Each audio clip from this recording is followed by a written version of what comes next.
tunnel.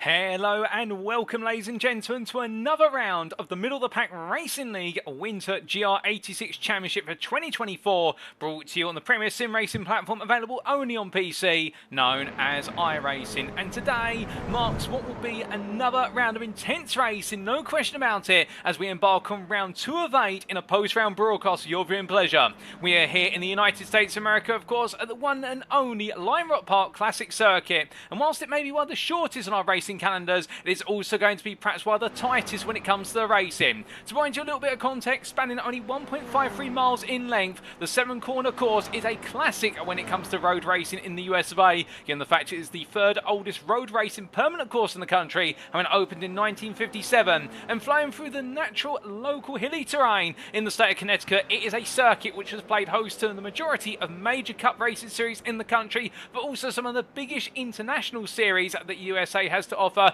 including IMSA and the American Le Mans Series. Indeed, it is a circuit that we wouldn't be without, and as our drivers take it on today, it is undoubtedly going to be one of the rounds where we're going to see the emphasis being on draft-based racing, with there being very little braking involved, as we'll come onto in due course in qualifying, and it all be about throttle control and flat-out running from corner to corner. But as our drivers get ready to go racing today, welcome to you and welcome you all to this live broadcast being brought to you by 2 media platforms for your viewing pleasure. And firstly, it is available on YouTube at youtube.com. If you search for TX141 TX or 30 Paul Walsh, you could be tuning in there. And hello to you guys and girls tuning in via YouTube. Alternatively, if you're more Twitch inclined, you could be tuning in via twitch.tv/TX141. And welcome to you guys and girls tuning in via Twitch. Now, who is TX141? Who is Paul Walsh? Well, allow me to introduce myself. I'm your host and commentator for this season. My name is Paul Walsh, also known as TX141 or Britain and Spit, depending on what media you follow me on. Now, I bring you all your racing action today, indeed over the entirety of the season, as we take a look back at all the racing action from each and every round via a post-round broadcast.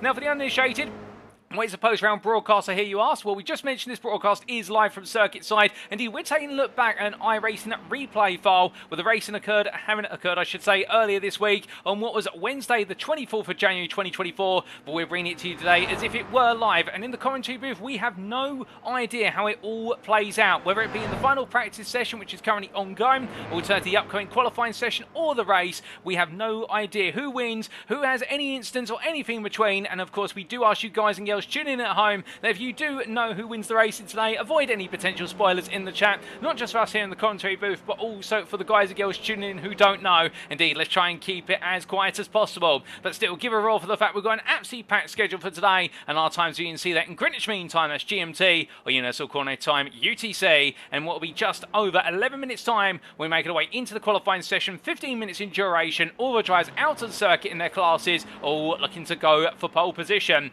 after which we'll make our way to the grid for our one and only race today. It'll be the 30-minute sprint race at 5:30, and I can tell you one thing, it is going to be an absolutely breathtaking race. You know how close the racing normally comes down to at Lime Rock Park, and I think we are in for a treat. But as we come onto our season calendar, then let's give you a reminder of the racing that we've had so far and the racing that's still to come. And we started off last time out of our season opener in the Classic Cup, the first of our 2 cups, and it was the Canadian Circuit of Motorsport, or the Canadian Tire Motorsports Park as known in full. Arguably, some would say Canada's premier Grand Prix circuit if you exclude Montreal, and it definitely displayed its credentials there with the fact that our drivers enjoyed an absolute flurry of racing. Indeed, we got to see a driver of each class take victory in their class in the overall top 5, and how about that, with what was James Logston taking the win in the pro class and the overall win with him. And in a dramatic turn of events, we got to see some difficulty for rivals, including Mika Hendricks and Jason Landry, and it was Edwin Offroy who came home second in the pro class. But however, not second overall, in fact second overall was our winner in the Pro class,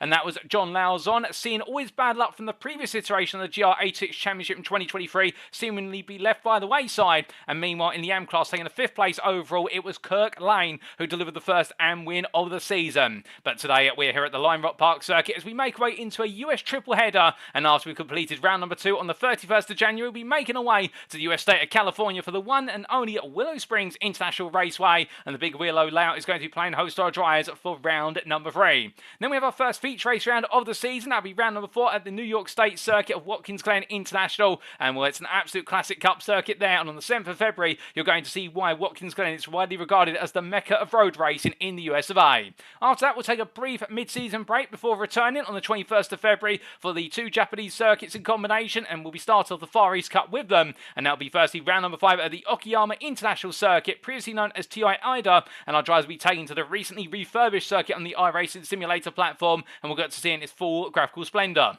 After which we'll then be making our way to the neighbouring Tsukuba circuit, and there, well, if you want a circuit that's no more synonymous with time attack and very notable what is low-speed cup racing, you can't ask for a better circuit. Tsukuba will be definitely delivering as our drivers take on the short circuit in what is effectively an analogue to Lime Rock Park today, albeit Lime Rock Park is all about the draft, and meanwhile Tsukuba is all about the cornering, and that'll be on the 28th of February.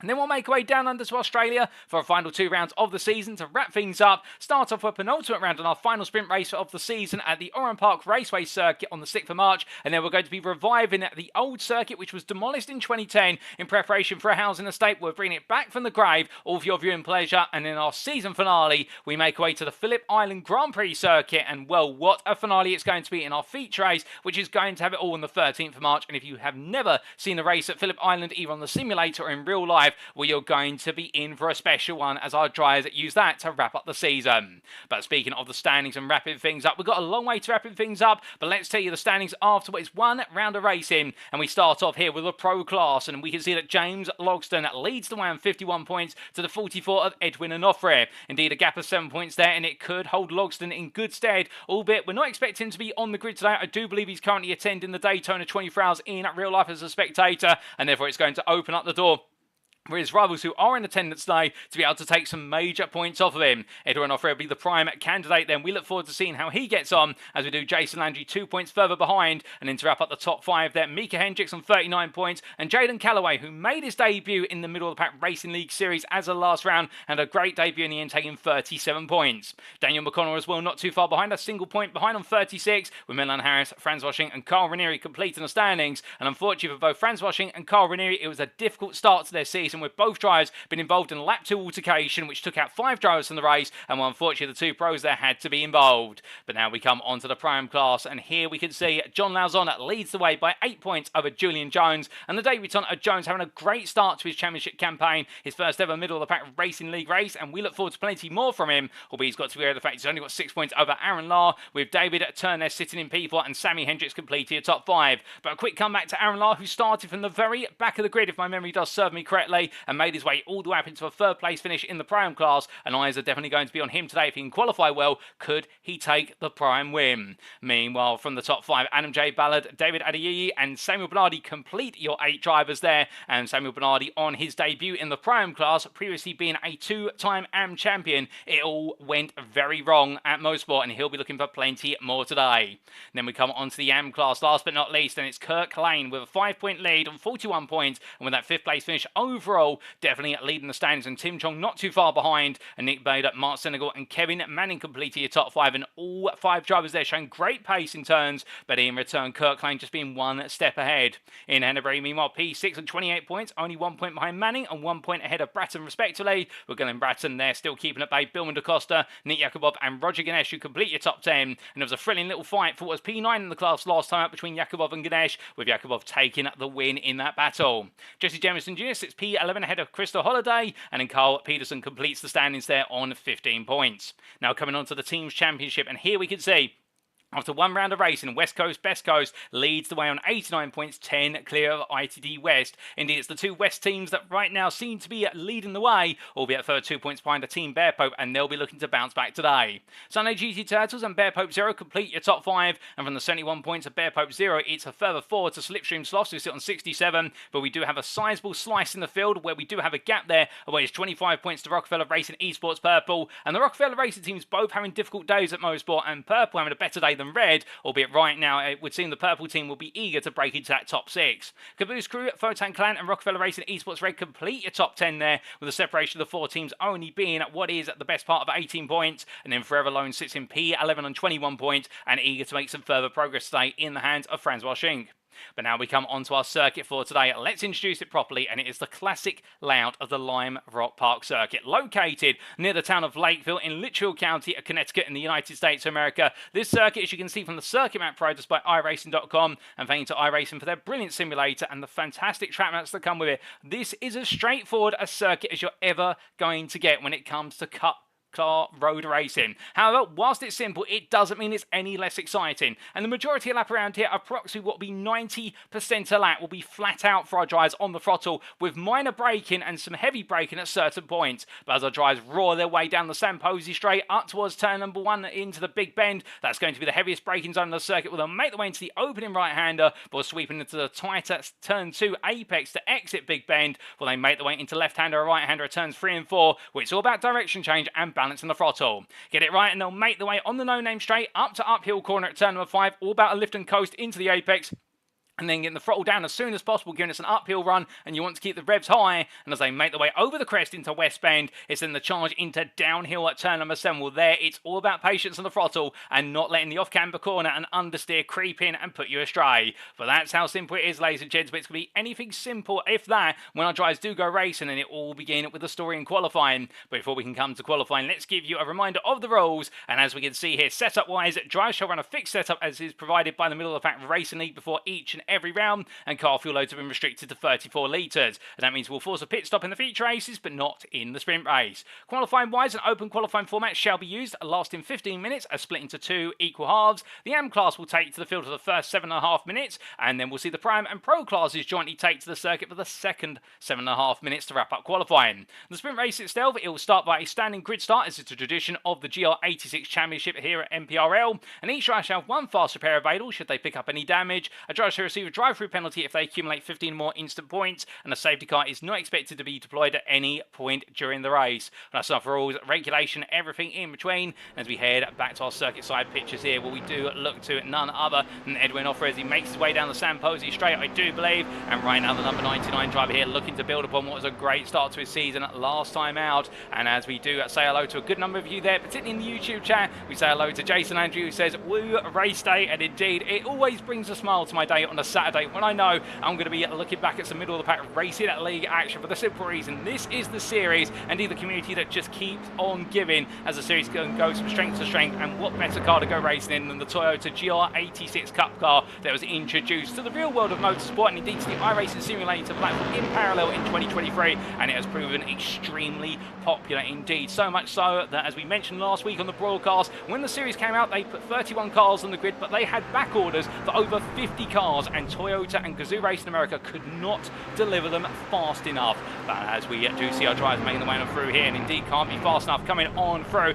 turn number 7. Well, we also look to Daniel McConnell there as we say hello to Medmo, or Matt Edmondson in the YouTube chat, who says hashtag Paul for Daytona 24 commentary. Well, I don't think I'm quite at that level yet, Matt, but it's very kind of you to say. And we do know that the Daytona 24 hours in real life is currently going on, and of course the Daytona circuit, and I'm sure many of you will be itching to know how that plays out over this weekend. But thank you to all of you who are tuning in today and taking the time away from Daytona. Also including there Mark Senegal, who says hello everyone, race day. And indeed it is, Mark, spot on. And speaking of Mark Senegal, here he is in the 227 car making his way on around right now. But this practice session is only 30 seconds away from being complete, and we do have some new drivers on the grid today, and also we have a new team on the grid. We're going to introduce them all and more when we go into qualifying. We are only 30 seconds away from the session, and well, you can already see there the lap times from Hendricks in what is the fastest lap of this practice session, all the way down to none other than what is Bill DeCosta in P18. It is only 7.5 tenths. That's how close we're expecting it to be today. It could be in qualifying that all of our drivers are separated by a total of a second, given the fact that qualifying is going to be so tight due to the draft nature of this circuit. But more on that shortly, because qualifying, ladies and gentlemen, is coming up, and we'll be right back in approximately 30 seconds.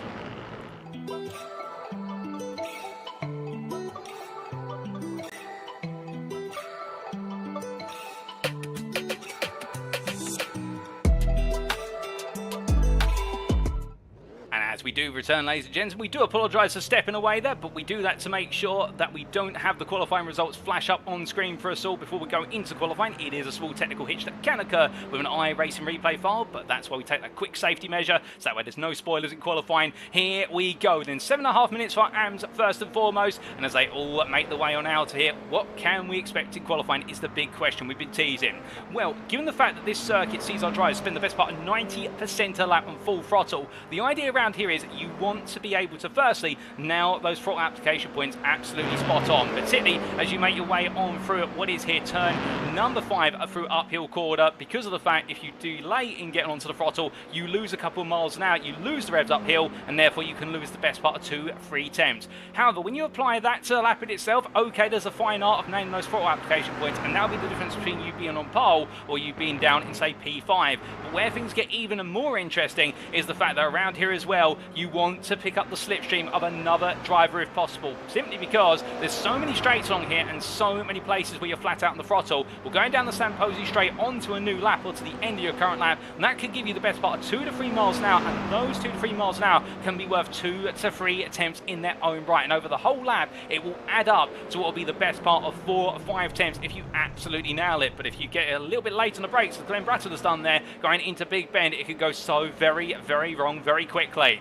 Now as he brings himself back up to speed, we've got no new drivers in what is the AM class today. Indeed, all of our drivers are in the Pro or the Pro-Am classes, so we'll introduce in the second half of this qualifying session. And we also do have a new team on the grid who will be introducing in the second part of the qualifying session, as their drivers are in the Pro class as well. So you'll just have to wait a little bit longer for that. But as our drivers begin to get ready to put their first laps in on the board, it does seem as though our AM drivers are going for a healthy split here. Some deciding to run in the draft to one another, others deciding to do things of their own volition. I wouldn't be surprised if we see some drivers putting some banker laps, some strong banker laps, by simply just running in clear air, as Kirk Lane does so here, and he puts himself on provisional pole of 57.324, albeit plenty more times to still coming in, and the circuit is still young in the amount of grip it's offering, plus that track temperature, plus our drivers right now got to get the tyres up to temperature in the cars, and also get those brakes up to temperature, and it normally does take 2 to 3 laps, and on a shorter circuit such as Lime Rock Park, it could take the best part of 4 laps if these temperatures in the ambience are a little bit low as well. But as we see Lane making its way on through a right-hander and down on towards downhill, well not downhill corner, uphill corner we should say, and indeed our Lexicon going all downhill there as he makes his way on through. Well, as this session now goes on, given the fact they've still got 5 minutes to go, I think this is where some of the drivers who have been faster in what is their individual bank laps or the clear air laps, now they'll look for drivers who they can get close to and run the tow, and given the tow off of these cars is approximately 1.6 seconds, that's when you start to feel the tow and you start to get that slight speed boost. It gets much more noticeable when you're in a second of your arrival, but that's what Lane will do. He'll look for a car in front of it and just gradually inch towards it, and I think he's trying to do that Mark Senegal up the road, as meanwhile Jesse Jamison Jr. goes at P4 there, but Tim Chong dethrones him. Indeed, Bowman DaCosta puts the damage in at the top of the field down to 57.058, and DaCosta doing very well, tucking in to the draft to one of his rivals, and that's the precise quotient there being demonstrated in the fact that if you're able to stay behind a car at a good distance but pick up that tow over the whole lap, that's where you can gain the best part of a couple attempts at a minimum. But you notice here as he makes his way through right hand of the driver in front there, who we're trying to discern who that is, and I do believe in fact that may be, I think that may be what is none other than Tim Chong getting it slightly wrong,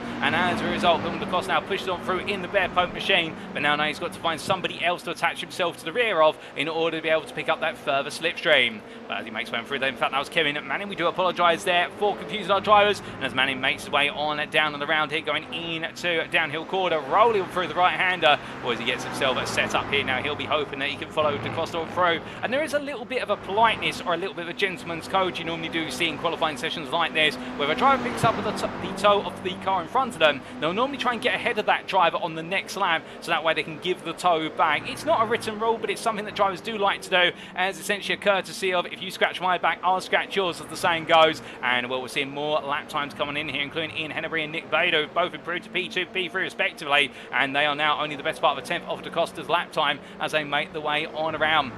As they come roaring on through, we do say hello to Samuel Bernardi there, who says, you know, I used to like Lime Rock, or I used to enjoy Lime Rock, he should say, and well, it does seem as though this circuit is one of those circuits which, well, when you start racing it, you can either love it or hate it, and well, I think many who are new to the iRacing service absolutely love it. And also, a little bit trivia for you about this circuit before we do get an onboard lap, it's a very different spectator's experience of this circuit, and you may notice in the simulated scan there are no grandstands at the Lime Rock Park circuit, and that is by design in terms of how this circuit is been set up. It is offering one of the purest spectator experiences that you can ever see with regards to racing in the US of A, with the idea being that you can camp out on any of the surrounding fields and sites of this circuit and be up close to the barriers, and that's how our spectators get right close to the race in action. Indeed, it's a very different experience compared to, say, Road America or Watkins Glen International, where there's no grandstands. You just pitch up, park up, put your tent up, and that's where you get to watch the racing from. But as we do see in Hennebury, started to cool the car down, get a bit closer to some of his rivals in front, when we do have Mark Senegal making his way on through turn number 6 right now,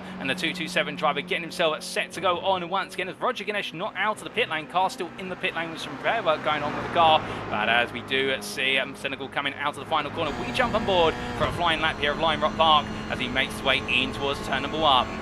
Now it's a long run, he'll be in 5th gear all the way to the braking zone, looks to his left hand side and braking after the one board, braking about 100 metres from the turn 1 apex, trail braking down the 3rd gear, just carries a bit too much speed and the car goes straight on, and once it's gone very far indeed as he immediately tows back to the pit lane. So we're not going to be enjoying that lap any further, but instead what we will do is try and get on board with Ian Hennebury now as the Bearpoke driver makes his way down into the braking zone here, and you've got to brake as late as possible, trailing on the brakes as he comes down to 4th gear. They're clearing turn 1 down to 3rd now as he turns the car in for turn number 2, and he exits Big Ben now in towards left-hander he goes, brings the car into the right and just balance the throttle in, no braking needed, hold 3rd gear, get it nice and tight and then floor the throttle, keep the car to the left and snap it to the right, nice late apex, and as he turns on through turn number 4 at right-hander, now it's the no-name straight all the way out towards turn number 5. Now going and ready to go into this corner, it's just going to be a simple lift off the throttle slightly and then stamp the throttle back in to settle the car down, make sure it doesn't run too wide down the escape road as he's now up into 4th gear going into turn number 6, and again here just to lift off the throttle before putting the throttle back in just to take some speed out of the car and then settle it down as he makes his way into downhill corner at turn number 7, and here again a brief lift off the throttle if he dares to do it. In fact, he goes all in on the throttle and the car runs a bit wide there. That might be track limit infringement as Henry makes his way to the timeline, dodging the wayward car there of what was, I do believe, well, I'm trying to discern who that was, but Ian Henry goes provisional pole there, but is that lap valid? It's a 50-50, given 2 wheels well on the exit curb, but it's a 56.904, and that is a lap of Lime Rock Park's classic layout as brought to you by Ian Henry from Team Bearpoke as he makes his way on through. As he does so, then absolute thrill of a lap, and it gives you a sense of the speed. We are at the halfway point in this qualifying session. You know what that means, ladies and gentlemen. The AMs now on their final laps. Henry going on to that final lap. Indeed, the last driver to get a lap in by looks of things, and I think behind him there it will be none other than Nick Bader, and also I do believe Mark Senegal, who won't be getting any further laps in. What about Kirk Lane? He's into the pit lane, so P4 will be the highest place he starts from, presuming all these laps are valid. What about meanwhile Billman DaCosta? He also comes on in, so does there. What is Kevin Manning? They're all defected to the pit. What about Tim Chong? He comes on in, but meanwhile Glenn Bratton stays out. He thinks he's got an even fast lap up his sleeve. We're about to find out as he makes his way in towards the braking zone, and well, it's not an improvement for Bratton. The MP9 will be the best he achieves, but Mark Senegal out there, and well, he's going to be coming into the pits. So he's not on a valid lap, and that is the AM qualifying session complete, ladies and gentlemen. And Ian Hennebury, by looks things, has taken the pole position, however subject to confirmation of whether the lap was valid, but if so, that is a stellar lap there, 56.904, 1.5 tenths clear of Billman DaCosta's P2 time. But now we do make our way into the Pro and Prime qualifying session, and that brings us on nicely to introducing a new driver to the grid today in the Pro class, and it is in the form of Zachary Lovelace, who you're seeing on screen here in the number 74, and he's going to be one of 2 members of a new team on the grid known as Texas Speed Sim Racing. And well, Zach Lovelace here, looking forward to going racing today, absolutely eager indeed. He joined the Middle of the Pack Racing League Discord after round number 1, having tuned in and seen how much he enjoyed it and wanted to be there, and he's going to be partnering up with none other than the driver who was previously a privateer, but now he's also part of Texas Speed Sim Racing, and right behind him there in the tow, and it's none other than Daniel McConnell, who put in a great performance in the season opener, and the number 73 driver will be looking for plenty more today. So welcome to the new team on the grid, and welcome to Zachary Lovelace for making his debut today. We also have 3 other drivers to introduce, including a returning veteran, and many of you will know him, of James D. Carr, as we can see him here in the number 79. And indeed, he was quite strong in the GR86 machine in 2023. He'll be looking to try and achieve his ambitions once again in this season 2024, and we welcome him back to the grid at the start of his season here at Lime Rock Park in what is the Pro class. And we also do have in the Pro class the returning driver of Logan McKenzie. There you go, ladies and gentlemen, in the number 4 in the Tide machine. And indeed, we've seen that livery in 2023. We absolutely love to see what Logan McKenzie can do behind the wheel of the number 4, and he's going to be taking the fight in the Pro class there. And indeed, a good friend of Jason Landry and company on off the circuit, but on the circuit they are very close rivals as well. And we also do have a new driver in the Prime class, albeit a returning driver, and well, it's none other than what is Jermaine Warren, albeit I believe Warren at the moment currently in the pit lane, the car not going out there, so as a result we might not see Warren until we go to the grid for our race today. But as this Prime qualifying session enters into its third full minute now, and in fact concludes its third full minute, more lap times coming in as Mika Hendricks goes for visual partner 56.505, and indeed all the grip being laid down here by our AM drivers, and that's the pros and primes to exploit it. It does feel as though it's a little bit of harshness on the fact that the AMs never quite get to take to the circuit when it's at its full grip levels, but still that's the qualified order of proceedings, and the AMs don't mind it, and the pros and primes definitely don't mind it. And as we do see Hendricks making his way on through there in the Lego machine, making his way on through turn number 4 and up towards 5 as he roars his way on through and in towards uphill corner. Right now he's the man to beat, and he seems to find the right balance in terms of outright pace and the toe. Speaking of which, here we see Carl Ranieri and also Jason Landry working together. Ranieri goes P4, Landry P3, because James Carr jumps in a P2 there. James D. Carr gets in 1.3 tenths now of Hendricks' pole lap at 56.637, and you see Landry and Ranieri there swap in place, and again that mutual working together in terms of if you scratch my back, I'll scratch yours, or if you give me the draft, then as a result I'll give you the draft the next time round. As the Pepto-Bismol machine just creeps along here, I think they're looking for a bit of space on circuit and just trying to pull a bit of a delta to what will be none other than James Carr there in order to give themselves the breathing room, because the problem is when you run together like this, if you can work together it works out very nicely, but as soon as you get too close to the driver in front, or if there's a car in front of you that you get too close to, it can completely compromise the lap. And whilst the lap time around here is sub 1 minute, you don't have long, you only have 7.5 minutes, and that equates to essentially an out lap and 6 flying laps, albeit once one of those is scuppered then you start to lose laps very quickly like a pack of dominoes. But as they make the way into downhill quarter here, right now 3 minutes left on the clock, and Renee's going to act as the tow car here as Landry follows him on around, and we'll give you an on-board lap with Jason Landry here as he heads in towards Big Bend, and we'll give you an idea of the speeds they reach in the tow. And already look at this, 122 miles an hour as he trail brakes in compared to Mark Sendel's lap at 114 in clear air,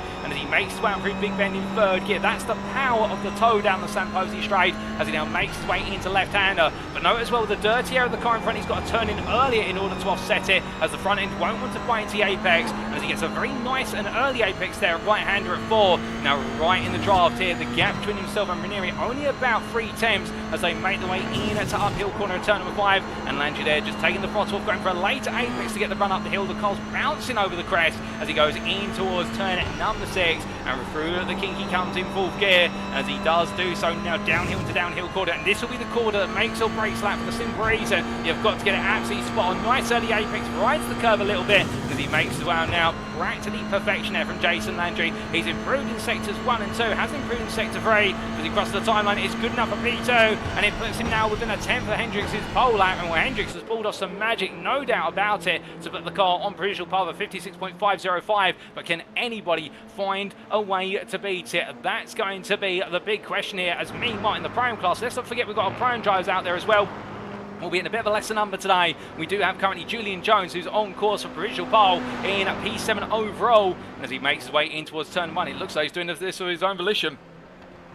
We go straight on there at Big Ben, decides to use the runoff escape road, and will the ITD West driver decide to park up? Perhaps he feels as though he's got the job done. Samuel Bernardi in the pit lane for Rockefeller Racing Purple, and I think he feels as though that's the end of his qualifying session. P10's the best he's going to get here, but qualifying, we don't think he's going to have the biggest impact on the race for the simple reason we are expecting the 30-minute race really to be a long line of cars. It's going to be like watching the Tour de France if you love your cycling, where the fact the field's going to be together for the majority of the race, and it's only in the closing 5 minutes where the field will start to fracture and splinter, presuming there's no instance into the opening corners on the open lap. But again, we'll have to wait and see what happens in reality. But as Aaron Lamb makes his way on through turn at number 6, they're bouncing over the curves, and notice how the apex curbs here are very high compared to the road surface, and that is not an ideal thing when you want to take the curves for the simple reason you hit those at the wrong angle with the front right tyre, through the majority of them being right-handers, and it invokes a large amount of understeer in the car, and it pushes the car naturally wide, and you lose lap time as a result. And it has been the curse of many drivers' successful qualifying lap when they've just hit a curve a bit too hard and it's launched the car sideways. But as Lar comes on through, does not improve from P14 at the moment, with David Adeyeye only a place behind there and only at what is a 10th off. And well, right now you can see they're the top 23 separated by under a second. So close between them all, and the clock is about to strike time as we look to Carl Ranieri here, who's pulling Landry across, albeit this will be their final lap on the board. Everyone's onto the final laps now, and well, Ranieri there does not improve, neither does Landry. Meanwhile, what about Franz Washing as he makes way to line, absolutely attacking at the last corner. It's the Forever Alone driver, and as he heads on through, it's going to stay P3 there. Meanwhile, Logan McKenzie crossing the line here in the Tide Machine, and as he does so, stays P11. Hendrick stays on provisional pole, and well, from them, Aaron Lahr headed towards the timeline here. Can he find a way to improve and move into the top 10? Potentially he's improved in sector 2, but nowhere else so far it would seem. And no, P14 with the best he gets, and David Adeyeye is the last driver to make his way on around here, albeit on a cool-down lap. It would seem with the 132 driver coming into the pits. So that's qualifying complete, ladies and gentlemen. It is Mika Hendricks on pole position for Pro Class and overall by a 10th over Jason Landry. In the Pro-Am class, it is going to be Julian Jones who takes his first ever pole position in his middle of the pack racing league career in the Pro-Am class. And then in the AM class, in the end, it is Ian Hennebury who has taken pole position at P13. And well, we'll have to wait and see if all those laps are going to stand, but the AM driver there will be hoping it does. But that's qualifying complete, ladies and gentlemen, and it means it's now time for us to head to the grid for one and only race of the day. As we do wait for that transition, we do say hello to Logan at McKinsey in the YouTube chat, and it feels good to have you tuned in, Logan. Glad to have you with us. And we also say hello to Goofy looking hippie there, who's cheering on Jason Landry, and also Raven at BC. And well, I can't quite remember who Raven at BC is in the YouTube chat in terms of usernames. You'll have to forgive me there. But what I won't be able to forget is the fact that right now, as the gnome sits tall there, we're going to the grid, and this is how our drivers are going to line up for our second round of the season. It is Mika Hendricks who takes pole position overall in the Pro Class for West Coast Best Coast, ahead of Sunday GT Turtles Jason Landry. On row at number 2, it is going to be the pair of Franz Washing for Forever Alone and AlphaTauri Rich Energies James D. Carr. On row number 3, Carl Ranieri starts P5, the privateer ahead of ITT West Jaden Callaway, with then your prime pole sitter Julian Jones started P7 for ITT West and joined on the 4th row by the privateer Edwin Onofre. Daniel McConnell for Texas Speed Sim Racing starts P9, and the 5th row of the grid, the top 10 is completed by the Pro-Am driver of Rockford Racing Esports Purple, Samuel Bernardi. And then we do have behind them Logan McKenzie starting P11 for AlphaTauri Rich Energy, and Zach Lovelace started P12 there for Texas Speed Sim Racing. We then have on row number 7, Aaron Lahr, the privateer, who is joined by Mark Senegal, who is your AM pole sitter of Sunday GT Turtles. So Ian Hennebury's lap did not stand, with Bill DaCosta for Team Bear Pope and Ian Hennebury for Bear Pope 0 behind on row number 8. Kirk Lane lines up P17 for Bear Pope 0 ahead of Nick Bader, who is P18, and completing the top 20, it's David Adeyeye and Tim Chong. We're going to have to stop running through the grid, however, ladies and gentlemen, because the lights are already going on, and as our drivers get set, it's going to be lights out and away we go in 3, 2, 1, and there it is, as Mika Hendricks having a slow start off the line, as meanwhile Jason Landry gets a great launch by comparison, and as they make the way up towards turn number 1, where it's going to be an early battle into the opening corner, Landry has taken the lead, and Franz Washing immediately on the offensive as well, as they roll them through the right-hander and up towards what will be the corner. But meanwhile, Ranieri loses the rear of the car. He goes round, and that is going to be an absolutely colossal error. That is going to cost Carl Ranieri in the opening stage of this race and put him all the way out the pack as he spins it round. And then just Jamison Jr. just missing the way with Carl Ranieri as he tries to get the car turned back on. But also we do have Jaden Callaway, who's having a really poor run, coming out of a right-hander as he makes his way up towards uphill bend. He's dropped all the way down to P16 here, and as he makes his way through the right-hander, a dismal start for the ITD West driver. But meanwhile, for Jason Landry, you couldn't ask for a better start at the front of the field as they roar their way towards the end of this first lap. Goodness me, it's been drama already, but the majority of the field still stuck together. Out of 26 starters, we do have 24 still running in the opening pack, and meanwhile 2 trying to catch up as they roar their way onto lap number 2. Here they go once again, and Mika Hendricks already under pressure from James D. Carr. Carr looking on the inside into Big Ben, but it's a dummy, it's not a full commitment as they make the way around and roar their way through turn number 2. On towards left-hander they go, and now of course here comes the big question in terms of when do you go on the offensive. Well, if you're what is Jaden Callaway, you've got to go on the offensive early here, and you can see Ian Hennebury being passed there by Callaway coming through Big Ben. Meanwhile, Hennebury now off racing line, having to try and defend a little bit and try to force Nick Bader to back off, but from there Aaron Lahr's battling side by side with Mark Sengel and Samuel Bernardi, and these 3,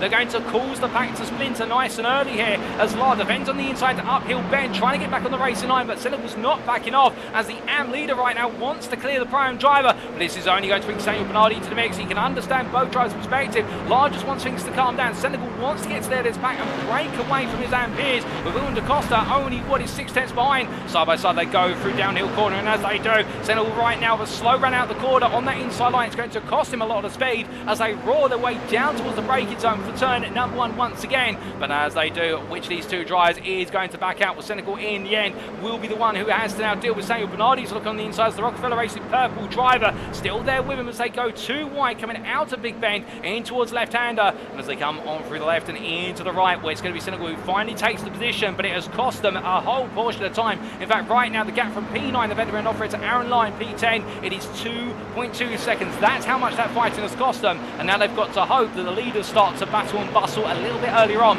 as always they're effectively out of the hunt for the lead in the early stage of this race. Much like we were talking about earlier in terms of the theory crafting behind this race, it really is pack racing in a way, a little bit of an analogy towards NASCAR, albeit road racing-esque style, as they make the way up through turn 6 and down towards 7 again. But meanwhile, some drivers who started much further down the order, Jermaine Warren and also David Adeyeye, with both drivers outside the top 20 right now trying to make some progression, and the 113 driver here who started right from the back of the field, not putting the lap in qualifying, well, the prime driver under pressure in his prime pit, and they're fighting for P4 in the class as they make the way on towards what will be for them lap number 4. But here comes Adeyeye as he looks on the inside, going all in is the ITD West driver. And Warren now, I think conscious he might be elbowed off the road, but cuts it back in the end, and Adeyeye coming in absolutely all guns blazing, but in the end almost blazes a trail onto the grass and loses the place back to Warren, and Warren just playing it safe and playing it smart. But from then we look back up to leaders right now as they roar the way through uphill bend, and you're right on board and looking back from the rear of your race leader Sunday GT Turtles, Jason Landry, as he makes his way into turn number 6. Now as he makes his way on through here, Shink, Hendricks and Carr, the top 4, all being pro drivers here, within Julian Jones, 5th place, your prime leader. Well, he's going to be quite happy at the moment, because if he's been informed by his pit crew and indeed his pit chief, he'll be told the fact that right now he's in a lead pack that doesn't have any other primes, and he'll just be biding his time and playing it safe. Speaking of playing it safe here, will Landry defend or will he just sit on the outside? Well, Shink looks up the inside as they go their way through Big Bend, but keep in mind Landry does have a bit more space to play with, plus also he's got the inside now for left-hander at turn 3, and that's the change of overtaking here as well at Lime Rock Park, in the fact the majority of the corners are right-handers, and therefore the only overtaking opportunities are normally in the run into a subsequent left-hander, which if you're able to defend smartly into what will be the opening right-hander by putting yourself on the outside as Landry has done, you automatically get the inside, the ideal line for the left-hander where the overtake would be completed, and Landry demonstrated exactly that. But of course these drivers, as they go deeper and deeper, the tyres will wear down very aggressively, given the amount of wear that's been put through those left-hand side tyres, with it being such a clockwise circuit. It means that come the end of the race we're not expecting much life there, and then that's where the pace really starts to become questionable between the drivers in terms of who's got the tyre life left in order to be able to maintain the pace and the grip levels needed to win. But as they go on to another lap, 5 minutes complete, still plenty of distance in this race, and you can see Shink once again on the inside there trying to find a way just to unsettle Landry, trying to force his nose in, and Shink this time gets a nose ahead as they exit Big Ben, but Landry still side by side as they make their way into left-hander. Meanwhile, further back, Kirk Lane now trying to break away from Henry and Billman da Costa, as we see there, the Team Bearpo drivers shuffling their order, and when the Bearpo zeros, Henneberry makes his way past da Costa, who in at the Team Bearpo machine now has Nick Bader for company right behind, as meanwhile up the front we have had Julian Jones moving to P4 ahead of James Carr. I think there's been a quick swap of position, but as they make the way on through down No Name Straight here, well again now da Costa immediately get back in the tow. Meanwhile Tim Chong looking to go on the inside here into uphill bend versus Manning. Can he find a way in the slipstream slots driver? I don't think so, as they make the way on through. We jump on board here with the 222 driver as he makes his way into the right-hand kink, and as he comes through turn number 6 and down into downhill corner, well right now backs off, tucks back in the tow. And again, that's the nice thing as well, when you're running this close, if you don't commit too strongly to the fight, you can have these little peaks, you have these little snipes at your rival, because of course you'll all stand the tow of the cars in front, and it's very easy to catch back up so long as you are within 1.6 seconds. But as soon as you fall out of that gap, that's where the field will split open, and that's when the big worries begin. Although saying that, give you an update from P9 to P10 and off-road versus LAR, that gap has actually come down to 1.8 seconds from the 2.2 that it was previously. I wonder if we might see a rejoining of the pack shortly, but meanwhile as the drivers make their way through left-hander here, we continue to focus on what is essentially the fight for second place in the AM class. Chong's down in P7, but do keep in mind that Lane is only what is 2 seconds up the road from this, and they're all in the long line of stern formation as they come on through uphill quarter once again. as they make the way through and over the rise there, and now into turn number 6 they go. Well, meanwhile, a little bit further back, Roger Ganesh also starting to latch onto the back of this. He's tucked in behind Glenn Bratton, who had a bit of an off track earlier on and therefore lost a bit of pace, but he's still in 1 second. The Chong team will start to close up again, but I wonder if Ganesh right now might be thinking that he needs to find a way past Bratton in order to make sure he's still in that fight as this race goes on, as they roar their way on through. Meanwhile, further back, we do have Carl Ranieri in P25. Jesse Jameson Jr. has had to be towed to the pits after an incident somewhere on circuit. We haven't got any more information than that, but he's towed to the pits, and I do believe it's an early retirement for Jesse Jameson Jr. for Votan Clan, which is unfortunate, and that does mean that's our first retirement of the day. Out of our 26 starters, 25 do remain, but Carl Ranieri right now still trying to close up after that spin on the opening lap, and he's got the opportunity to close up very gradually. But meanwhile, speaking of being closing up here, Jason Landry now with Meek Hendricks behind, with Francois Schink falling back to P3. Well, Landry here still dictating the pace as they make their way on down through turn number 7 they go once again. And well, as this race moves towards the end of its first third, Landry does seem to be quite comfortable in the lead, and Hendricks will be looking for a way back into this lead sooner rather than later. But as they roll the way on past, meanwhile we can see here P9, the privateer Edwin Offred, falling into the best part of a whole second of Lovelace, and I wonder here whether an Offred is back in the car. And we have seen an Offred be very tactical so far this season in terms of the way he approaches the races. It really saves the car for the final 10 minutes. We saw that in most one. I think we're seeing that again today. Offred's just backed off to a second's distance, and he's got the pace to stay close, and he'll just make sure he stays within that target zone. But of course the problem is if he keeps falling back, he will risk bringing Aaron Lahr into the mix, and he's going to bring the rest of the field back into the lead pack as well, and that's what you don't ideally want to do. You ideally want to be at the back of a pack and making sure to maintain that you're the last one who can get into that fight later on. And an offer right now is having to make a fine juggling act work out here as Lahr's pushing as hard as possible. In fact, Lahr's pace right now is trying to go a little bit faster than Offred, attempt at that last lap in order to try and close up. Lahr can see the lead pack in sight, he just wants to be a bit closer to it. As we look to Kevin Manning here chasing after Bill DeCosta, the Votan Clan driver, coming down into turn number 7. As he makes his way on through the right-hander, qualifying not quite working out as best as he would have liked it to. Will be he's gained at 1 place in class and also 3 overall already so far. He's still got plenty of places to try and grab before the day is done. Indeed, this race is still only very young as they come onto his lap number 10. But Manning right now is still behind DeCosta with Chong in mix there, just behind him as well. And we can see how they're compressing together there. Only half a second covers the 3 drivers as they all make their way into left-hander. And will Manning running the wipers there, perhaps getting a little bit of dirt off of the windshield. Albeit no rain expected yet in iRacing, although that's very expected to be likely very soon on the simulator platform, given how much it's being teased these days. And I think all drivers will be absolutely itching for some wet weather at some point. But as they make their way on through the right hand, there's a mistake from DeCosta, goes a bit deep, coming on through uphill corner. This could be Manning's opportunity. Now he's got to decide, does he go for it here into the kink, or does he wait until turn number 7 to try and flush out and move onto the Samposi straight? Well, I think he's going to do the latter here as they come on down to the round, and as they do, Manning's able to get close, but can he find a way fully through as DeCosta right now does seem to be struggling a little bit at this point in the race. Well, then again, he's got the distance to Vader by 1.1 seconds up the road, and I think that is going to keep DeCosta safe. Although no, instead DeCosta just pulling the car a little bit into the middle of the track, and I think trying to give a message to Manning, which is, look, don't go for the move, I can maintain this, I can get us back to Vader. I think Manning's patience might be starting to run out a little bit, and you see that runs very wide coming out Big Bend and almost puts himself into the grass for Chong to have an opportunity. But meanwhile, looking back here too at the privateer of David Adeyi as he makes his way in towards what is the right-hander of turn number 4, and he rolls on through and onwards here in towards the next right-hander, with the 132 driver absolutely pushing on the charge as he makes his way up the uphill corner and onwards towards the kink. But as he does so, meanwhile, from this pack of cars, we do have Jaden Callaway, who just picked his way on past the ITD West versus what is Samuel Bernardi. And well, as they make their way down the Samposi straight here, Callaway continuing to make haste as he charges after Mark Senegal, and Senegal, your AM leader in P11. Well, he's got the best part of 1.4 seconds ahead of Callaway, and I think the ITD West driver, afterwards, a difficult start to the race, losing multiple places. And well, speaking of errors, going a bit wide there, that I believe was none other than Kirk Lane, who almost took a trip to the grass there going through Big Ben, managed to get it stopped in time,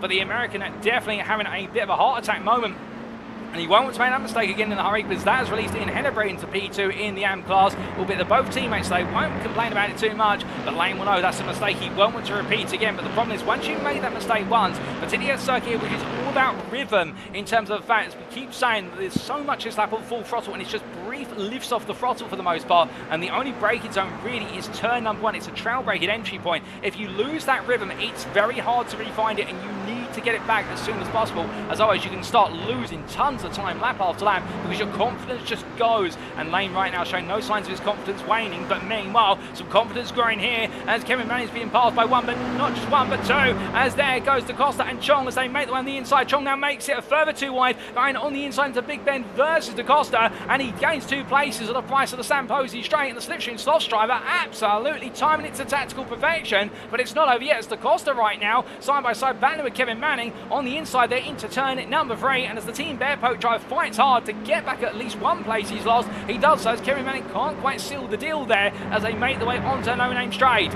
As they come on up towards turn number 5 this time, with Da Costa there now side by side, Manning getting a better run off of the right-hander, and as a result Da Costa all out of position, and Manning takes the place back, and there the 283 driver had it go very, very wrong in a short period of time, albeit he's not lost too much momentum. He has lost the position, and he'll know that's going to be a costly position that he's going to have to try and find a way to get back sooner rather than later. Particularly Adi and Bratton now closed up behind, and also Roger Ganesh not too far out of the picture as well.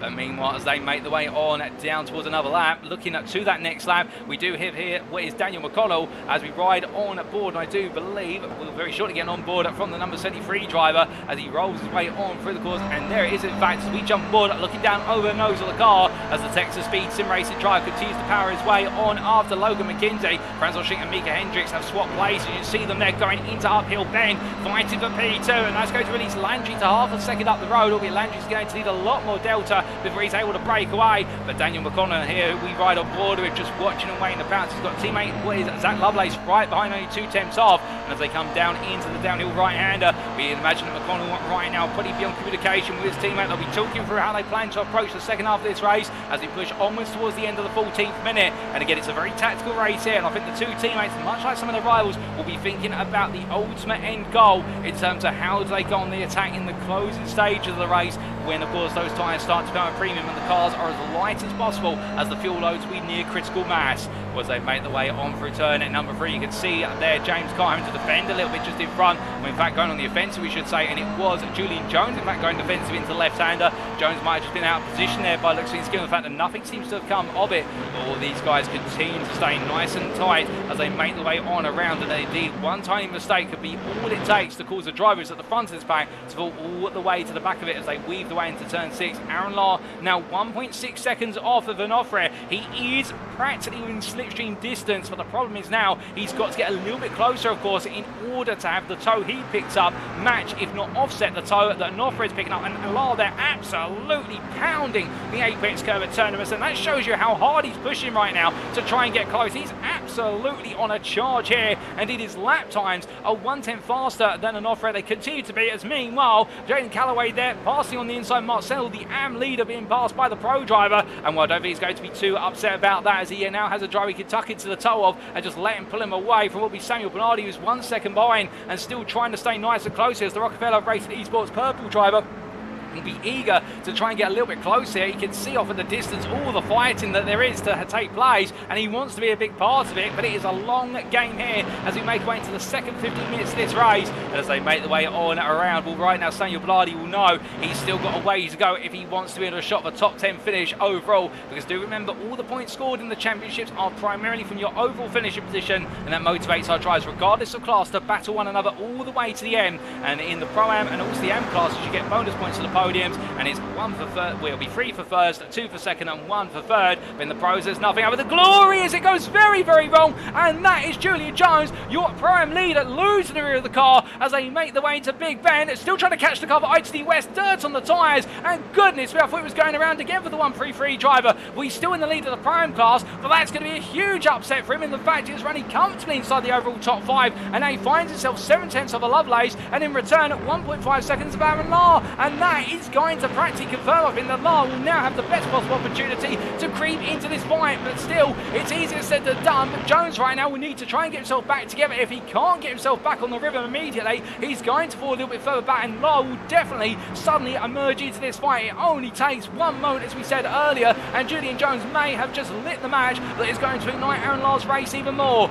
as they make the way on through turn number 7. Right now, Jones will be hoping that's the last mistake he makes today, as meanwhile, looking a bit further down the order, we look back to Glenn Bratton and Billman DaCosta as they fight over its P7 in the AM class, and as they roll their way on through, driver going quite slowly there. That was Roger Ganesh in the rear of the picture, I think, lifting off in to downhill corner, letting Carl Ranieri go, and will the Pepto Bismol privateer machine still pushing on now to P22 as he makes his way up towards turn number 1. But meanwhile, Tim Chong battling with Kevin Manning into Big Bend as they come into turn 2, with Chong on the inside there and Manning having no response other than to tuck in behind immediately. Albeit you can see Adeyi there now taking a little bit of a peek, and Manning will be saying, just one, it's not both of you today, thank you. But meanwhile, Adeyi saying, well, surely there's got to be room for 2 as they make their way through the right hander and on towards No Name they go. But as they charge their way down the No Name straight and roar their way on through. Indeed, right now these 2.4 litre engines absolutely being pushed to the maximum as they come uphill through the right hander. Again, only 212 horsepower, so every revolution per minute you can maintain into the uphill run will matter more and more in terms of keeping that engine power nice and high.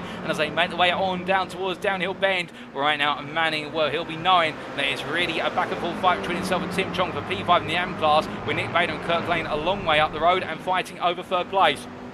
As they make the way on through there, Manning switching to the inside as John gradually goes defensive on the inside. Indeed, taking his time there, making Manning have to pick his options. And as he comes into Big Ben, Manning goes around the outside, but you see the car snapping loose there under trail brake, and he has to try and settle the car. And here comes Adeyi as a result as the privateer on the inside there. It's a nice move, but Manning's still there on the inside now into left-hander, so the two-way fight carries its way all the way round. But which of these two is going to be the one to back out as they go into right-hander? Manning's ahead. Adeyi rides the apex curve, but it's going to cost him a lot of momentum, and in the end, Manning will hold on. But that buys Chong the best part of 7.5 tenths now as they head on down the No Name straight, and as they come into the uphill right-hander, well, Manning will know the pressure is more and more coming from behind, and how long can he keep it bottled up before it does erupt. But meanwhile, from them, we've got even more fighting going on here, as here comes Hendricks ahead of McKinsey, and Carr's looking on the inside, can't quite find it. In fact, James Carr being passed by both Hendricks and McKinsey down the San Posey straight, and the AlphaTauri Rich Energy driver dropping back to P5 as they make the way on through left-hander and right-hander in quick succession here. But the point being right now that everyone is starting to get a little bit more flirty with the thought of battling as we make our way towards the final third of the race. The final 10 minutes are coming up in due course, and I think meanwhile Jason Landry, he'll be hoping that himself and Shin could just work together and use the old age, which is the enemy of my enemy is my friend. And if they work together now, it'll be a two-way fight for the win, and not what could be potentially a 10-way fight for the win come at the closing stages of the race. But as they make the way on downhill here, Landry right now knowing that every corner's got to be absolutely pinpoint precise, because he's led this race for so long so far, and the thing is, he won't want to lose it come the final lap. It only takes one mistake or not getting the perfect exit when you are the leader. You've got no draft to work with, therefore you've got to do it all based on nailing those apexes time and time again. He's done that so many times so far, but how much longer can he do it for? As meanwhile, Ian Hennebury, second place AM driver here, the Bear Pope Zero driver, tucked in close behind Samuel Bernardi, as the prime in P13 now has both of the Bear Pope Zero drivers, Hennebury and Lane, for company, and he'll be hoping still he can get close to Mark Senegal. In fact, Hennebury and Lane will be both hoping that Bernardi can find a little bit more pace in the car and just get closer to Senegal, but it does not seem to be what is the case at this moment as they make the way on down the No Name straight here. And indeed, Mark Senegal, it must be said, the Sunday GT Turtles driver, driving an absolutely perfect race so far, and we don't want to put the commentators cursing him, but he has driven a race whereby he's made this P12 his own, and he's not looked back, and could be well on course here for the AM win today if he doesn't make any mistakes between now and the conclusion. But there's a long way to go here, and indeed it's 10 minutes that sugar flag, but it's going to feel like an eternity, particularly when you run wide like that. And as he makes his way down the straight onto what for him is lap number 22 here. Goodness me, the laps are being accrued very rapid indeed, just as much I think some instant points for our drivers, and that's another thing as well. Who has got multiple instant points to their name? Remember, the 15 is the maximum before you get a drive-through penalty. Nobody will want to hit the 15 mark, because if you get a drive-through penalty, your race is done and dusted at this point. As we look back to Lovelace here for Texas Speed Sim Racing, with Woods McConnell, his teammate, just in front, and Jones and Lar a little bit further behind, with Jones right behind Lovelace, it should be said, and then Aaron Lart leading that second back from P9 all the way back to P12's Mark Senegal, and then you have the third pack led by Bernardi from P13, all the way down to lane in P15. As they come onwards here towards turn at number 6. From them, we look back to David Adeyeye, who's chasing after Tim Chong still as they come in towards uphill. And as they make the way through turn number 5, Adeyeye close, but can't quite find a way in at the moment as we ride on board with the 132 driver, and he'll be thinking about a way into this fight, just trying to get one more place over, a couple more points to go to his name in the Prime Championship as he comes on down to the right-hander. But as he does so, gets very close there. Back goes on the offensive, nice and early. It's a lovely run for Adeyeye. Can he find it? Chong puts the guy in the middle of the road, makes Adeyeye have to make a very difficult choice here as they come on down Samposi straight, and Adeyeye on the inside as they make their way into the braking zone. It's getting very nipped up between them as they go into Big Bend, and well, he's not going to back out as Adeyeye as he comes up through the right-hander, and Chong on the outside in the end just cannot seem to hang well enough there as he puts 2 wheels to the grass, and David Adeyeye gets the move done just about as they come into the left-hander. Brilliant racing between the two. Chong was firm but fair, and in the end Adeyeye rises to the challenge absolutely brilliantly. He's up into P17, Chong down to P18, and now Carl Ranieri and Kevin Manning close behind, and also there is Billman DaCosta trying to be brought into the mix. But as they make the way on for uphill bend, we look back from them back to your race leaders, and well, only moments ago we were talking about Landry and Shink trying to run away with the lead, and now Hendricks and McKinsey are right back there with them, but James Carr is 1.5 seconds further back, so this top 4 is starting to creep away as we do ride on board here with Logan McKinsey at the back of this pack as he makes his way in towards turn number 3, coming into left-hand. The AlphaTauri Rich Energy driver is in a bit of an interesting position given the fact he'll pick up the biggest tire of them all in terms he has the draft of the 3 cars in front where everybody else has diminishing returns, and McKinsey just has to play this right here. He's got to pick the right time to try and pick his way through, but again it's easier said than done given the fact we've seen how difficult it is to overtake it in general, and he's got to wait for mistakes from the drivers as much as picking up the right amount of pace at the right time to go on the attack. As he comes on through turn number 6 and down towards turn number 7 here right now under the Haggerty boards they go. Well, the American driver here just waiting up right now, and indeed it really is a patience game. You can imagine that they're playing chess at higher speed at the best part of 100 miles an hour, if not more, and all thinking about what's the best time to try and go for the move that will make checkmate. But as he comes into the braking over turn number 1, once again this top 4 separated by only 8.5 tenths if that, and therefore nothing in it in terms of looking to win it as they head on around for what is their 25th lap under race conditions. But as we look from them, we look back to James D. Carr and also Daniel McConnell as Julian Jones has moved into P7, the prime leader, and has now got himself ahead of Zach Lovelace as a result. And you can see up there a little bit further Aaron Lahr in P2 of the prime class still holding on to P9 with Callaway just behind him. Jaden Callaway keeping him honest, but at the same time not able to find a way to put a dent into this. And right now I've got to imagine that Aaron Lahr must be exhausted in the amount of effort he has exerted into trying to chase what is the lead pack, and he's just not been able to bring that gap down any closer than 1.54 seconds at a given point in this race. And well, in the end that gap is just refusing to come to him as he makes his way down into turn number 7. But as he rolls on through and on to the start for this straight, meanwhile looking back to Ian Hennebury here, still with teammate Kurt Lane behind, and they're still chasing after Samuel Bernardi, who runs wide coming out of downhill corner, and well 2 seconds is still the gap to Mark Senegal, who's in P12, the AM leader, and Hennebury right now in lane. They've surely got to be thinking about making a move here, perhaps wondering if the time is right to try and force a way into P13 and try to close the gap. As Carl Ranieri's into the pit lane, I believe it may be a drive-through penalty for the privateer from what I'm hearing down the pit lane. We'll try and get you confirmation when we can, ladies and gentlemen. But as Hennebury goes a bit deep there into left hand, that's going to cost him a lot of momentum. Kurt Lane will be right behind him right now and saying, where's all the progress gone? Meanwhile, Milman DaCosta, but looking up the inside of Kevin Manning into turn 1, he's got the job done as we catch the end state of the overtake, and as he makes his way through at left-hander and into right-hander, Milman DaCosta right now back in the fight there for P6 in the AM class. But from them we do look back up to the lead group, and well, there's your top 4, and then side by side coming out to the final class, Daniel McConnell as James Carr's into the pit lane. Surely that's not a drive-through penalty with only 5 minutes to go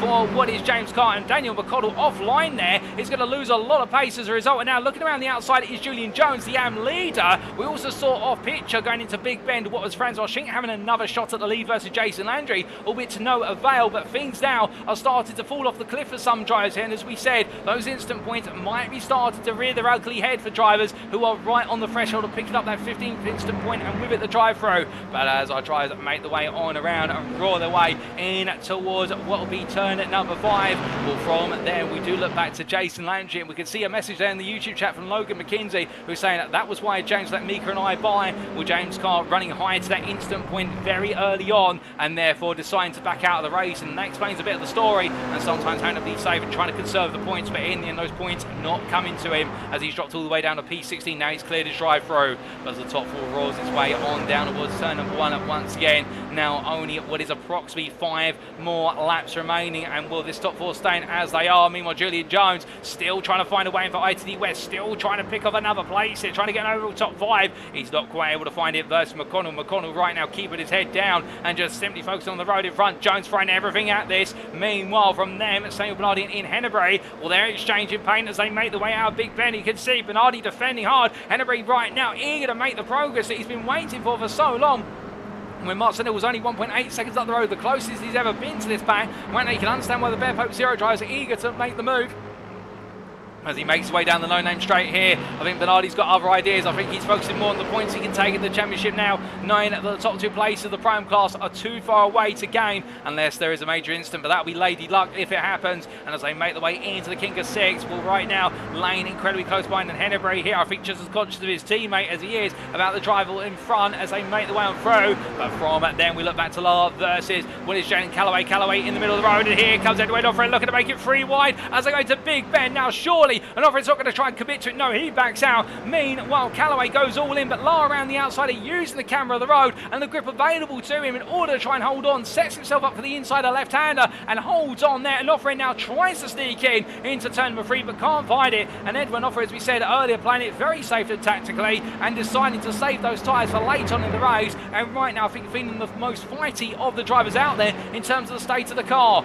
But as they make the way in towards Uphill Bend, we look from them back to leaders. And well, here is Francois Schinck for Forever Alone as he makes his way down there in towards turn number 7. 2.5 minutes on the clock, and after this lap, 3 more laps remaining here at the Lime Rock Park Classic Circuit. And as they roar their way on to the next one, we'll go to lap number 30 here. Right now, any one of these 4 drivers could win this race. Indeed, it's been an incredibly clean race, and we don't want to see it go wrong at any point, but at some point, someone's got to try and make a move. Speaking of which, there comes Julian Jones on the inside of McConnell into Big Bend, and here goes Jones trying to make it count, but McConnell's still there, still holding on the outside, but he falls back behind, and Jones makes the move stick for P5. The prime leader takes another place overall, more points to come his way, but I don't think it's over yet as Daniel McConnell will try and come back for Texas Speed Sim Racing. But as they make the way on for turn number 4 and down the no-name straight, roaring as they go, will mean, well, Jaden Callaway and Edwin Offred battling for P7 in the Pro class, for P9 overall. They're still behind Aaron Lars. They make the way nose to tail on through the right hander, and well, for the ITD West driver, I think his focus is going to be on one thing and one thing only right now, and that is keeping Onofre behind, as Onofre has proven to have a lot of pace behind his fingertips.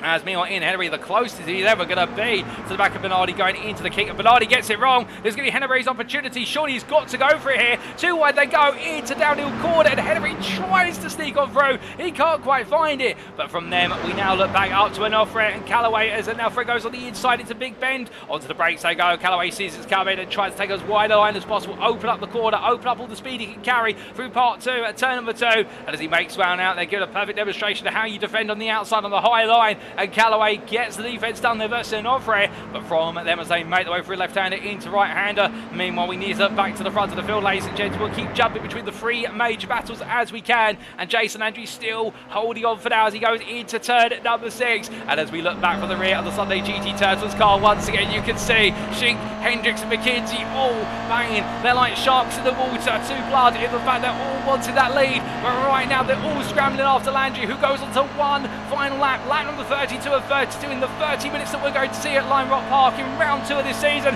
And here comes Hendricks looking on the inside. He's had another sit behind Schinck. He looks at the move. Surely it's going to buy Landry time, and Hendricks still there as Schinck holds the outside line. 9, he's got to get the inside line into left-hander as they make the through. There's a small rub between the 2 drivers, but nothing comes of it as they make the way around. But Hendricks is still there, refusing to give in. But in the end, he has to as they come into right-hander. The direction change puts him off course, and Landry able to just hold this lead as McKenzie now looking for an opportunity into uphill corner versus Hendricks. They're going to go too wide. This will put them out of the fight for the lead, surely. McKenzie there. Hendricks backs off slightly, knowing that McKenzie would cut across his line, and therefore McKenzie takes P3 in the late stage of this race. But as they roar the way through, what will be the last two corners? Well, Landry right now only 2 tenths clear of Francois Schink. It's all going to come down to the final corner and the final run to the finish line. Schink could not be closer. It's a 10th as they make the way onto the start-finish straight. The checker flag waves, but who does it wave for? In the end, it waves to Jason Landry, who takes the win for Sunday GT Turtles ahead of Francois Schink for Forever Alone. Logan McKenzie completes your top 3 ahead of Mick Hendricks.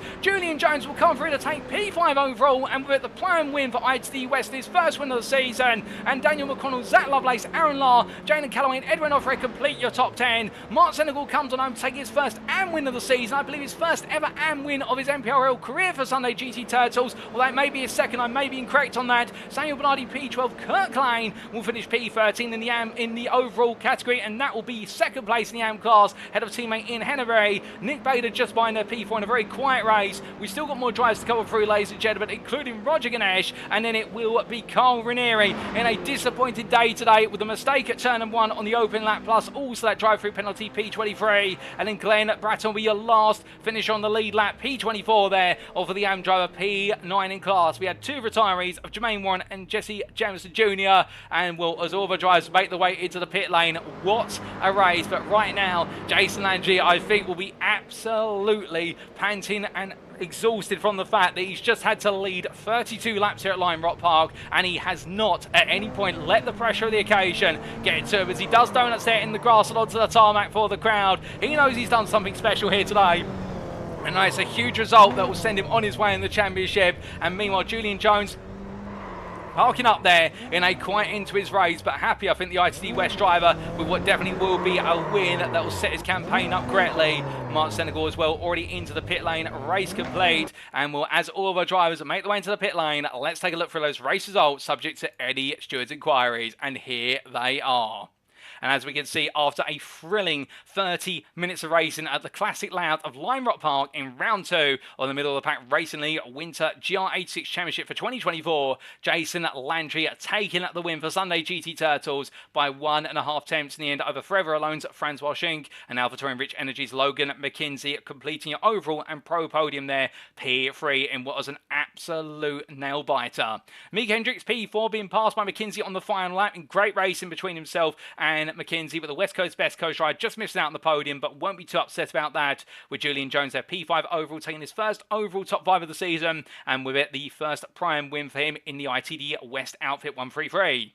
Daniel McConnell P6 there for Texas Speed Sim Racing ahead of teammate Zach Lovelace. A good start to the season for the team, no doubt about it, and they'll be looking for a top 5 at next time out, with Aaron Lahr there second place in prime the privateer, ahead of Jaden Calloway for the ITD West driver, who in the end spent as much time battling Aaron Lahr as he did Edwin Offray, and an Offray leaving it late in the day to try and attack for P9, couldn't quite find it and took P10 instead, the privateer.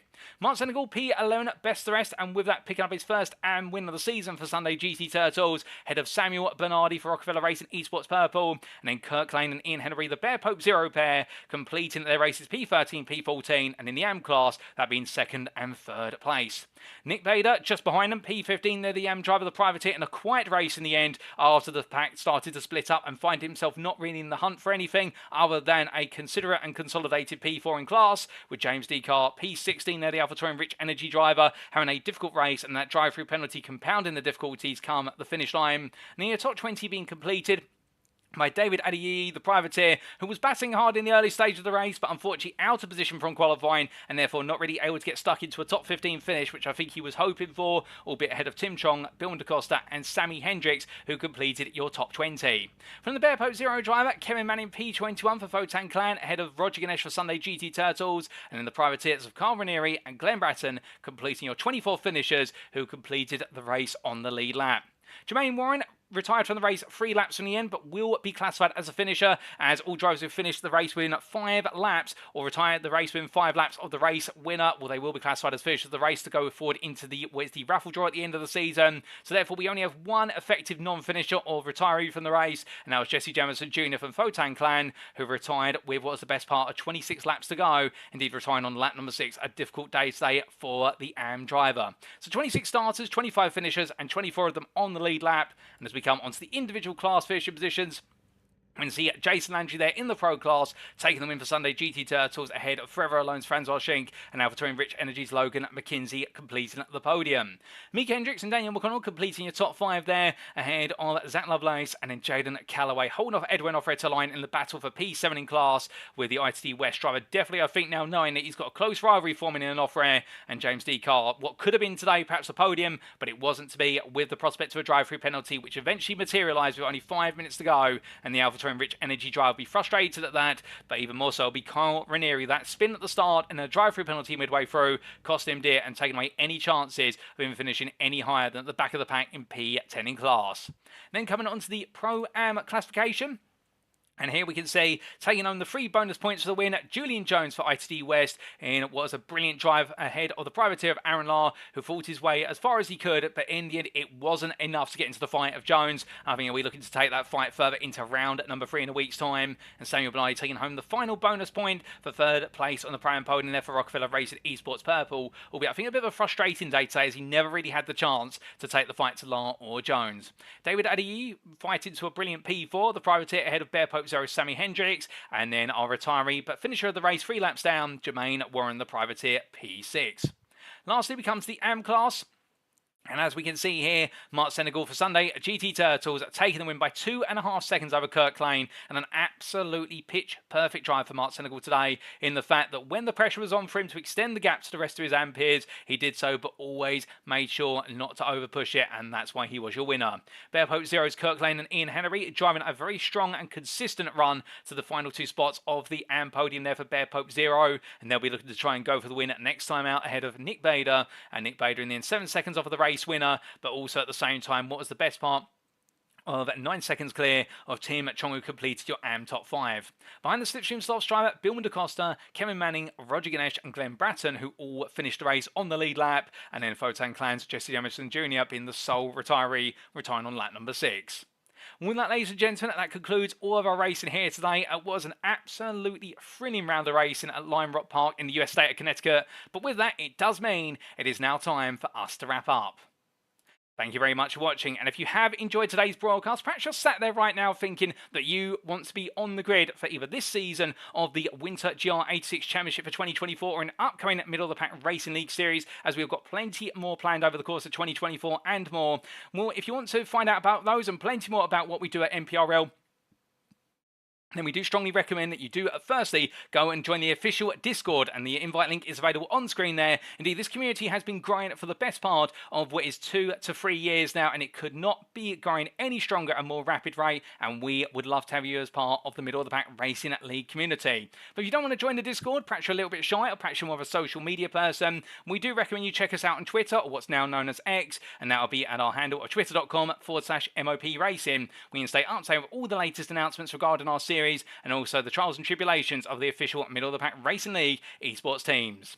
But now, ladies and gentlemen, attention does turn, of course, to the next round, and we'll be back for more racing once again in round number 3, and the racing itself will be on Wednesday, the 31st of January, to wrap up the first month of 2024. Goodness me, January has already flown by, but we're going to be bringing you all the racing action from Willow Springs International Raceway as if it were live on Saturday, the 3rd of February 2024. And it is a circuit that, much like Lime Rock Park today, where the draft is going to be sensational, but also there's some phenomenally challenging corners in the mix there, and who will be able to come out on top. Indeed, we've had new winners in all 3 classes today, no repeat winners so far. Will that trend continue in round number 3? Well, there's only one way to find out, and that is by catching all the racing action presented as if it were live on Saturday, the 3rd of February 2024. But until then, we have been Middle of the Pack Racing League. I've been your host and commentator, Paul TX141 Walsh, also known as Britain Spit, depending on what media you follow me on. And until next time, remember to stay safe, stay well, stay smiling, but most importantly, remember to stay on track. Good night.